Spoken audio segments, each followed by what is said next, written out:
আকস্মিক বন্যায় বিপর্যস্ত দেশের ৮টি জেলার ২৮ লাখেরও বেশি মানুষ। ফেনী সহ নোয়াখালী জেলার পরিস্থিতি সবচেয়ে বেশি নাজুক। প্লাবিত গ্রামের পর গ্রাম, ডুবে গেছে ঘরবাড়ি, পাকা বাড়ির ছাদে আশ্রয় নিয়ে প্রাণ বাঁচানোর শঙ্কায় বহু মানুষ। উদ্ধার তৎপরতায় নেমেছে সেনাসহ অন্যান্য বাহিনী।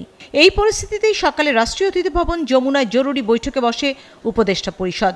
প্রধান উপদেষ্টা ডক্টর মোহাম্মদ ইউনূসের সভাপতিত্বে অনুষ্ঠিত বৈঠকে বন্যা পরিস্থিতি মোকাবেলায় বিভিন্ন মন্ত্রণালয়ের উপদেষ্টাদের সাথে বিভিন্ন বাহিনী ও বিভাগকে সমন্বয় করে কাজ করার নির্দেশ দেন প্রধান উপদেষ্টা। উদ্ধার কার্যক্রম ও ত্রাণ তৎপরতার তদারকি করবেন উপদেষ্টারা।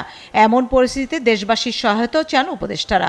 এই বন্যা পরিস্থিতির যারা পড়েছেন, যারা ভুক্তভোগী, তাদের জন্য আমরা কি করব, সরকারের মধ্যে আমরা কেমন করে সমন্বয় করব, একই সাথে এই বন্যার কারণ কি, ভবিষ্যতে এই রকম বন্যা যেটা বলা হচ্ছে যে ফেনীতে এক রকমের নজিরবিহীন, সেটা এড়িয়ে চলতে আমরা কি করতে পারি, এসব নিয়ে আলোচনা হয়েছে। আগাম কোনো সতর্কতা না দিয়ে ভারত বাঁধ খুলে দেওয়াতেই পরিস্থিতি ভয়াবহ হয়েছে বলে দাবি করেন তথ্য প্রযুক্তি বিষয়ক উপদেষ্টা নাহিদ ইসলাম। আগাম সতর্কতা এবং প্রস্তুতি নেবার সুযোগ না দিয়েই এই যে বাঁধ খুলে দেওয়া হয়েছে, এটির মাধ্যমে ভারত অমানবিকতার পরিচয় দিয়েছে এবং বাংলাদেশের সাথে অসহযোগিতা করছে।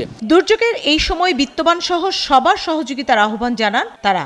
এই দুর্যোগপূর্ণ মুহূর্তে দেশের সকল পক্ষকে ঠিক যেভাবে আমরা গণঅভ্যুত্থানে একটি জাতীয় ঐক্য গড়ে উঠেছিল, সেই জাতীয় ঐক্যের আহ্বান আমরা সরকারের পক্ষ থেকে করছি। এদিকে গুমের ঘটনা তদন্তে কমিশন গঠন, আন্দোলনে আহতদের চিকিৎসার জন্য ফাউন্ডেশন গঠন ও স্থাপনার নামকরণ নিয়ে নীতিমালা প্রণয়নের সিদ্ধান্ত হয় সভায়। পট পরিবর্তনের সাথে সাথে এইটা নিয়ে একটা বিশৃঙ্খলা সৃষ্টি হয়ে যায়, সেটা যাতে না হয়।